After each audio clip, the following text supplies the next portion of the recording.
हाँ, तो हमारे कक्षा 11 के प्यारे विद्यार्थियों, कुछ कारणों से जो ऑफलाइन आपको नहीं पढ़ा पा रहे हैं, तो आज आपको ऑनलाइन जो टॉपिक चल रहा था उसी के आगे बताने का प्रयास है। तो आइए समझिए सभी लोग। पिछले टर्न पर जो आप लोगों ने पढ़ा था वो ओस्टवाल्ड का तन्यता नियम, ओस्टवाल्ड का तन्यता नियम, उसका सवाल लगाया था और एक सवाल घर पर भी लगाने को दिया था। तो वहाँ सवाल जो चल रहा था वो आपने लगा भी लिया था। अगर कुछ सवाल रह गए होंगे तो जब आप लोग आएंगे तो उस समय कंप्लीट कर देंगे, उस समय कंप्लीट कर देंगे। ठीक है, आगे की थ्योरी में क्या क्या है वो अब आपको समझा रहे हैं। तो चलिए देखिए, ध्यान से समझिएगा। वैसे पिछला अगर हम रिपीट करें तो ओस्टवाल्ड का तन्यता नियम आपने पढ़ा था एल्फा समानुपाती अंडर रूट वी। उम्मीद करते हैं आपको आवाज और बोर्ड में जो लिखा हुआ है वो स्पष्ट दिखाई दे रहा है, दिखाई दे रहा होगा। एल्फा समानुपाती अंडर रूट वी। एल्फा है वियोजन की मात्रा और वी है तन्यता। तो हमने आपको इसका नियम लिखवाया था, स्थिर ताप पर किसी दुर्बल वैद्युत अपघट्य के वियोजन की मात्रा उसकी तन्यता के वर्गमूल के समानुपाती होती है। आप लोग जो सवाल लगा रहे थे, एक सूत्र था k बराबर alpha square upon 1 minus alpha into V, और एक सूत्र था k बराबर एल्फा स्क्वायर बटे वी। इससे निकल के आया था एल्फा स्क्वायर बराबर के वी, तो एल्फा बराबर अंडर रूट के वी। और हमने आपको सवाल लगाते समय बताया था वियोजन स्थिरांक पूछे तो ये वाला सूत्र लगाइए, और वियोजन की मात्रा माने एल्फा पूछे वियोजन की मात्रा तो आप इस सूत्र का उपयोग करिए तो सवाल सॉल्व हो जाता है। ठीक, तो ये आपको यहां तक पढ़ लिया था। आगे देखिए,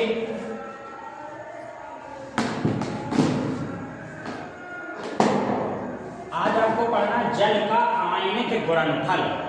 तो देखिए, जल का आयनिक गुणनफल, तो जल है H2O, इसको जब आयनों में तोड़ेंगे तो H प्लस OH माइनस में टूट जाएगा, तो H plus plus OH minus. अब वियोजन स्थिरांक, इसी का दूसरा नाम आयनन स्थिरांक बता चुके हैं, K बराबर, ठीक है, वियोजन स्थिरांक या आयनन स्थिरांक K बराबर alpha square upon 1 minus alpha into V. ठीक, ये सूत्र पढ़ा था ओस्टवाल्ड के तन्यता नियम में। लेकिन आप ये बताइए, ये जो K बराबर सूत्र लगाते हैं या इससे पहले आपने Kc का सूत्र पढ़ा था। ठीक है, अब Kc नहीं चलता है, यहाँ पे क्या चलता है, सिर्फ K चलता है, क्योंकि टूटना होता है, आयनन होता है। तो यहाँ पे आप आयनन स्थिरांक या वियोजन स्थिरांक K लिखते हैं। तो आपको भी पहले से जानकारी है, जब K का सूत्र लिखेंगे तो ऊपर किसको रखते हैं, उत्पाद, और नीचे किसको रखते हैं, अभिकार। उत्पाद कौन है यहाँ पे, H प्लस का सक्रिय द्रव्यमान इंटू OH माइनस का सक्रिय द्रव्यमान बटे H2O का सक्रिय द्रव्यमान। यहाँ तक क्लियर हो गया। K बराबर H प्लस का सक्रिय द्रव्यमान, OH माइनस का सक्रिय द्रव्यमान बटे में H2O का सक्रिय द्रव्यमान। अब कैंची गुणा करा दीजिए, कैंची गुणा कराएंगे तो K इंटू H2O का सक्रिय द्रव्यमान बराबर H प्लस का सक्रिय द्रव्यमान इंटू OH माइनस का सक्रिय द्रव्यमान। कैंची गुणा करा दिया, कैंची गुणा। ये जो K इंटू H2O है, K इंटू H2O का सक्रिय द्रव्यमान, इसको अपन लोग बोल देते हैं KW। K को क्या बोलते हैं, वियोजन स्थिरांक या आयनन स्थिरांक K हो गया।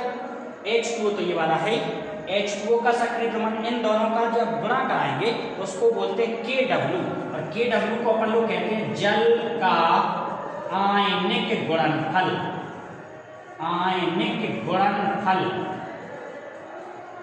ठीक है, Kw हो गया जल का आयनिक गुणनफल। तो इसके स्थान पर, इतने के स्थान पर हम क्या रख सकते हैं, Kw। तो Kw बराबर H प्लस का सक्रिय द्रव्यमान इंटू OH माइनस का सक्रिय द्रव्यमान, ये निकल के आ जाता है। Kw क्या है, जल का आयनिक गुणनफल। तो जल का आयनिक गुणनफल किसके बराबर होगा, H प्लस की सांद्रता, सांद्रता कहें या मोलर सांद्रता कहें या उसी को आप सक्रिय द्रव्यमान कहें, एक ही बात है। H प्लस की सांद्रता गुणा OH माइनस की सांद्रता, इन दोनों के गुणनफल के बराबर होता है जल का आयनिक गुणनफल। एक बात और, 25 डिग्री सेंटीग्रेड पर Kw का मान होता है 10 की पावर माइनस 14, ये फिक्स है, निश्चित है। 25 डिग्री सेंटीग्रेड पर Kw का मान 10 की पावर माइनस 14। अब आप बताइए, अगर इसके स्थान पर हम कितना मान रखते हैं, 10 की पावर माइनस 14, तो 25 डिग्री सेंटीग्रेड पर H प्लस की सांद्रता इंटू OH माइनस की सांद्रता बराबर 10 की पावर माइनस 14।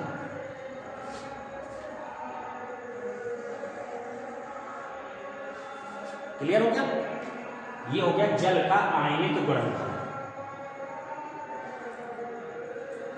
फिर से सुन लीजिए, जल का आयनिक गुणनफल बहुत सरल है। जल को आयनों में तोड़ दिया, इसके बाद K का सूत्र लगाया, कैंची गुणा कराया, कैंची गुणा करा दिया। अब इतने को क्या मानते हैं, Kw मानते हैं। तो देखो Kw मानते हैं, तो इसके स्थान पर Kw लिख दिया। जब Kw लिख दिया तो H प्लस Kw किसके बराबर हो जाएगा, H प्लस के सक्रिय द्रव्यमान इंटू OH माइनस का सक्रिय द्रव्यमान। अब अगर कोई कहे परिभाषा बता दीजिए, तो परिभाषा में क्या कहेंगे, हाइड्रोजन आयनों की सांद्रता, हाइड्रोक्साइड आयन की सांद्रता के गुणनफल को जल का आयनिक गुणनफल कहते हैं। 25 डिग्री सेंटीग्रेड पर Kw का मान 10 की पावर माइनस 14 होता है, तो यहाँ 10 की पावर माइनस 14 रख दिया, तो H plus into OH minus का मान क्या हो जाएगा, 10 की पावर माइनस 14 हो जाएगा।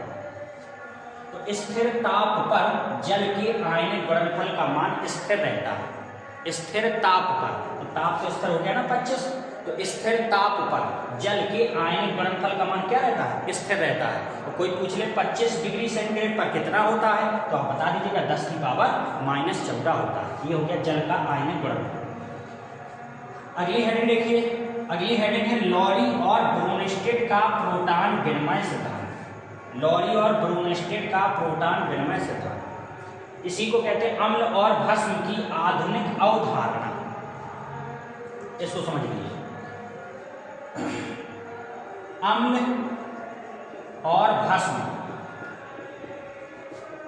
भस्म को ही क्या कहते हैं, क्षार कहते हैं। तो इसकी परिभाषा अम्ल और भस्म की अवधारणा जो है वो दो वैज्ञानिकों ने दी है, दो बार दी है। एक दी है आर्हीनियस ने, आर्हीनियस, और दूसरी तो ये आप पढ़ ही रहे हैं, लॉरी और ब्रोनस्टेड का प्रोटॉन विनिमय सिद्धांत। तो पहली दी थी आर्हीनियस ने, इसके बाद दी लॉरी और ब्रोनस्टेड का। ठीक है, आर्हीनियस के अनुसार, इनका सरल है इसलिए मौखिक सुनना है, इसका हम समझाएंगे, तो इसका मौखिक सुन लीजिए।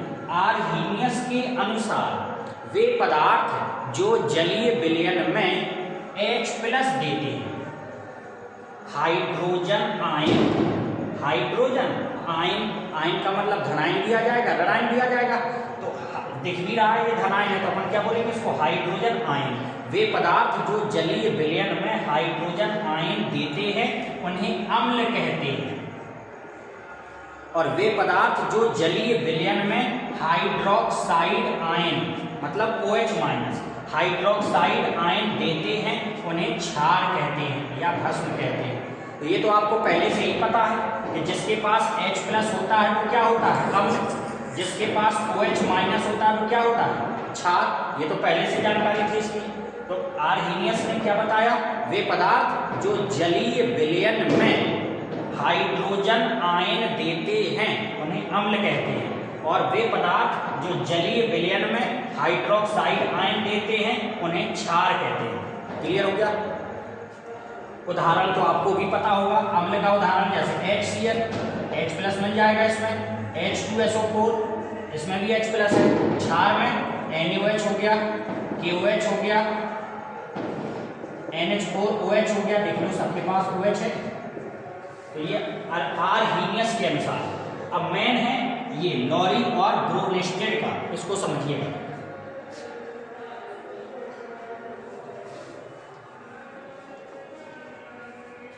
अगर आप हेडिंग पर गौर कर पा रहे हो तो अम्ल और भस्म की आधुनिक अवधारणा, इसलिए इंपोर्टेंट है।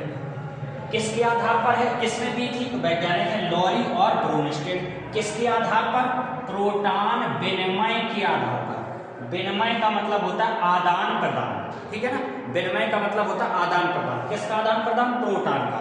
और प्रोटॉन को अपन लोग H+ लिखते हैं, प्रोटॉन को अपन H+ लिखते हैं, H+ को ही प्रोटॉन कहते हैं। तो इन्होंने बताया वे पदार्थ जो प्रोटॉन का मतलब क्या हो गया? H+। वे पदार्थ जो प्रोटॉन त्याग सकते हैं उन्हें अम्ल कहते हैं, ठीक है। वे पदार्थ जो प्रोटॉन त्याग सकते हैं उन्हें अम्ल कहते हैं। और वे पदार्थ जो प्रोटॉन ग्रहण कर सकते हैं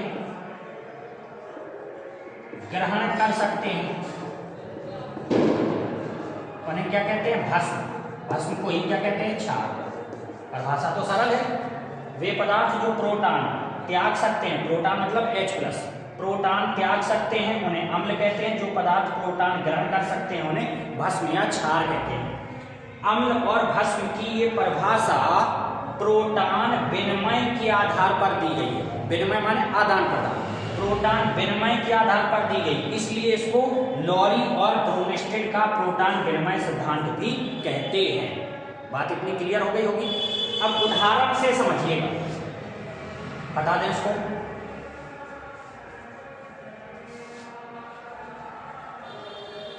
एग्जाम्पल में HCl की क्रिया H2O से हुई, उत्क्रमणीय चिन्ह लगा दिया। अब आगे का देखिए क्या बनेगा।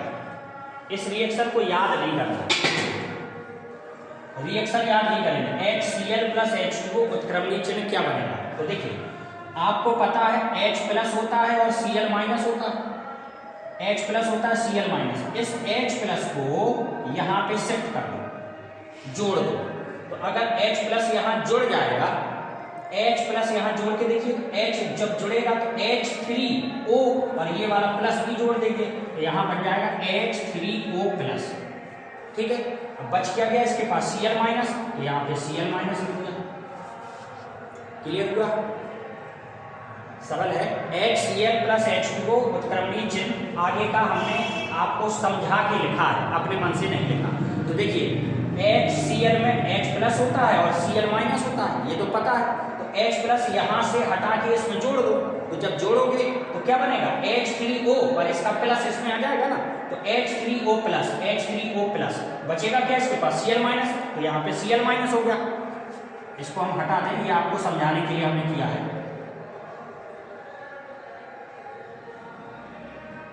अब देखो इसने H+ त्याग दिया, क्योंकि H+ यहां से हटा के इसमें जोड़ दिया, तो इसने H+ त्याग दिया। और आपने परिभाषा पढ़ी थी, जो H+ माने प्रोटॉन त्यागे उसको क्या कहेंगे? अम्ल। तो ये अम्ल बन गया।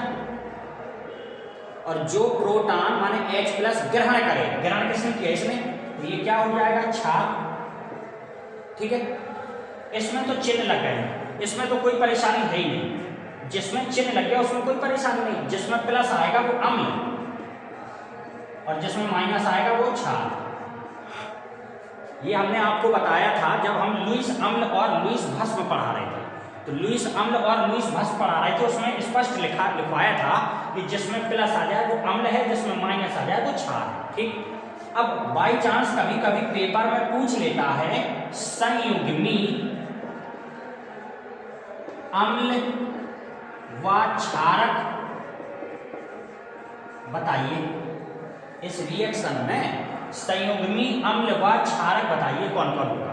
संयुग्मी माने कॉन्जुगेट, माने इस अम्ल के सापेक्ष उस तरफ क्षार कौन सा है? संयुग्मी अम्ल व क्षारक, इस अम्ल के सापेक्ष उस तरफ क्षार कौन सा है? ठीक है। तो देखिए संयुग्मी अम्ल व क्षारक, इस तरफ अम्ल कौन है HCl, HCl लिख दिया, तथा अब इस अम्ल के सापेक्ष उधर क्षार लिखा ना, उधर क्षार कौन सा है Cl माइनस, ये हो गया। ऐसे अगर पूछ ले संयुग्मी क्षारक व अम्ल, तो इस तरफ क्षार कौन सा है H2O तथा उस तरफ अम्ल कौन सा है H3O प्लस, हो गया। तो इस प्रकार पूछे तो आप बता सकते हैं। इसी को निकालने के लिए लॉरी और ब्रोमस्टेड ने प्रोटॉन विनिमय सिद्धांत दिया था। उम्मीद करते हैं आपको समझ में आया होगा। अगर थोड़ा बहुत कोई कसर रह गई हो तो दूसरा उदाहरण से हम समझा देते हैं। देखिए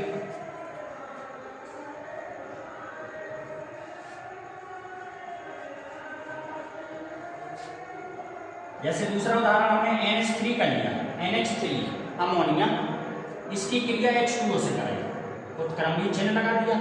अब उस तरफ का पता नहीं है, उस तरफ का अपन लोग लिखेंगे। देखिएगा ध्यान से देखिए, इससे पहले वाला जो उदाहरण था ना उसमें भी गौर करते रहिए, HCl प्लस H2O वाला था।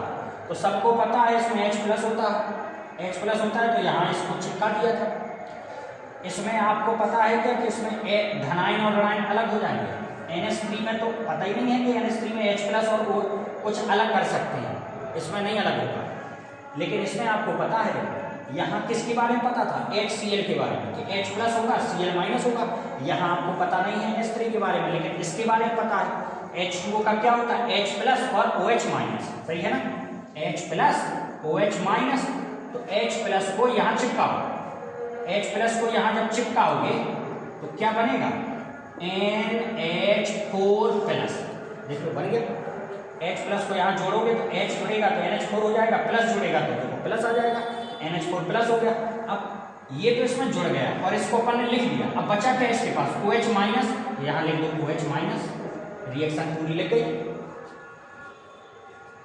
कोई कहे सर जी पहले इसको क्यों नहीं देखा आपने, तो इसी को पहले देखा था, इसकी तो बाद में गिनती होती। पानी को बाद में देखा जाता है H2O को, पहले तो इसी को देखा था। जब पता चला कि इसमें धन और ऋण का पता ही नहीं चल रहा है तो इसके पास पहुंच गए, और इसमें तो पता है अपन को H प्लस और OH माइनस, तो H प्लस इसमें जोड़ दिया तो वो बन गया, और बचा क्या OH माइनस, तो उसको लिख दिया। ये हमने आपको समझाने के लिए लिखा था, अब इसको हटा देते हैं।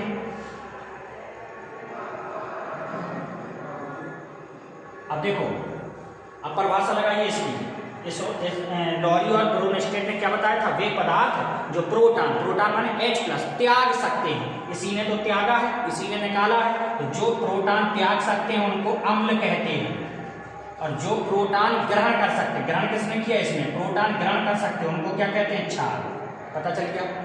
इस तरफ तो जिसमें प्लस लगा हो वो अम्ल और जिसमें माइनस लगा हो वो क्षार। अब अगर आपसे पूछे संयुग्मी अम्ल व क्षारक बताओ, इस तरफ अम्ल कौन H2O तथा उस तरफ क्षारक कौन, क्षार OH माइनस। सरल है पहचानना। संयुग्मी क्षारक व अम्ल, इस तरफ क्षारक कौन NH3 तथा अम्ल उस तरफ का, अम्ल कौन NH4 प्लस। ये हो गया लॉरी और ब्रोमस्टेड का प्रोटॉन विनिमय सिद्धांत। क्लियर हो गया होगा। आगे देखिए, इसमें जो भी आपको पढ़ाया जा रहा है इसमें सिर्फ समझाने का काम है कि जब भी आप आओगे तो समझा तो हमने दिया है, लिखवाने भर का काम रह जाएगा, ठीक है ना। तो देखिए समझा भी दिया, कैसे डेरिवेशन लगेगा, इस सिद्धांत में क्या पढ़ा है आपने, तो आपको क्लियर रहेगा पहले से। इसके बाद लिखवाने का काम रह जाएगा तो हम आपको लिखवा देंगे, ठीक है। 2-3 दिन की जो भी समस्या हो या जिस दिन समस्या हो, तो ये है कि आप एक बार समझ लेंगे, जब आएंगे तो थोड़ा स्पीड में समझा देंगे। तो आप लोगों की सुविधा के लिए आगे देखिए भाई,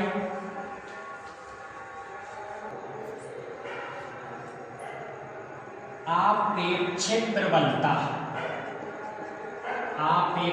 प्रबलता, इसकी कोई परिभाषा नहीं है, इसमें सिर्फ सूत्र पढ़ना है अपन। उस सूत्र पर आधारित कभी कोई सवाल आ गया तो सूत्र में सीधे मान रखना है, तो आपका सवाल लग जाएगा। आपेक्षिक प्रबलता, ठीक।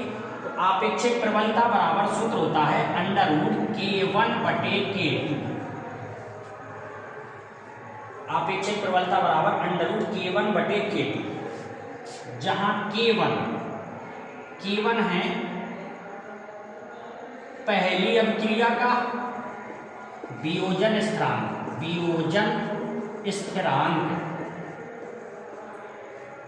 K2 है दूसरी अभिक्रिया का वियोजन स्थिरांक। यदि दो वियोजन स्थिरांक दिए हो, वियोजन स्थिरांक समझ गए ना, जिसको अपन लिखते हैं कि, तो वियोजन स्थिरांक अगर दो दिए हो, एक K1 और दूसरा K2, तो K1 और K2 हो तो सूत्र अगर पूछे आपेक्षिक प्रबलता का तो √K1/K2 का सूत्र लगाइए, उत्तर आ जाता है। एक लास्ट और देख लीजिए, लास्ट है विलेयता गुणनफल।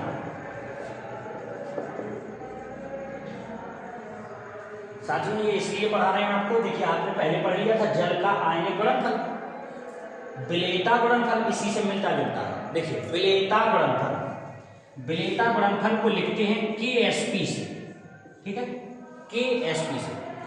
तो विलेयता गुणनफल जैसे मान लीजिए कोई वैद्युत अपघट्ट है AB, वैद्युत अपघट्ट AB, जब ये आयनों में टूटेगा तो एक धन होगा, धनायन, दूसरा क्या होगा, ऋणायन। ये हो गया A+ और B-। अब इसके लिए वियोजन स्थिरांक का सूत्र लगाते हैं। वियोजन स्थिरांक के बराबर क्या लगेगा, वही पहले उत्पाद नीचे अभिकारक, A+ का सक्रिय द्रव्यमान इंटू B- का सक्रिय द्रव्यमान बटे AB का सक्रिय द्रव्यमान। जल वाले में क्या था, जल वाले में यहाँ H+ था, यहाँ OH- था, यहाँ क्या था, H2O, वैसे तो है। इन दोनों का कैंची गुणा करा दिया, कैंची गुणा कराए तो K इंटू AB का सक्रिय द्रव्यमान बराबर A+ का सक्रिय द्रव्यमान इंटू B- का सक्रिय द्रव्यमान, ठीक है। स्थिर ताप पर K इंटू AB का सक्रिय द्रव्यमान, इसको अपन लोग बोलते हैं KSP। यहाँ पे H2O आ रहा था तो K इंटू H2, जब अपन क्या पढ़ रहे थे जल का आयनिक गुणनफल, तो यहाँ K इंटू H2O का सक्रिय द्रव्यमान था, तो यहाँ क्या लिखा था, KW लिखा था। यहाँ AB है, कोई भी वैद्युत अपघट्ट हो सकता है, तो यहाँ क्या लिखा, KSP है क्या, विलेयता गुणनफल, ठीक है। तो K इंटू AB माने इसकी जगह क्या रख दो, KSP, तो KSP बराबर A+ का सक्रिय द्रव्यमान इंटू B- का सक्रिय द्रव्यमान, ये हमारा सूत्र हो गया। अब इसी से अपन परिभाषा याद करेंगे। देखिए परिभाषा याद करेंगे, स्थिर ताप पर